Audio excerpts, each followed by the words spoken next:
మాటే వినకుంటే బయటే పడుకుంటే మంచే పడునంట, మంచే చెబుతుంటా.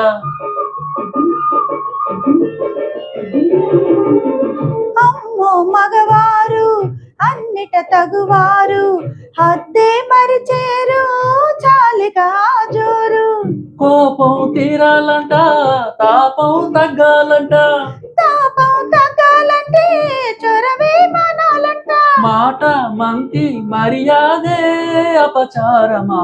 ఓహో ఓహో ఓహో బుజ్జి పావురమా, పదే పదే అదే వెటకారమా. అతివలకింత పంతమా, ఓ అలకలు వారి సొంతమా.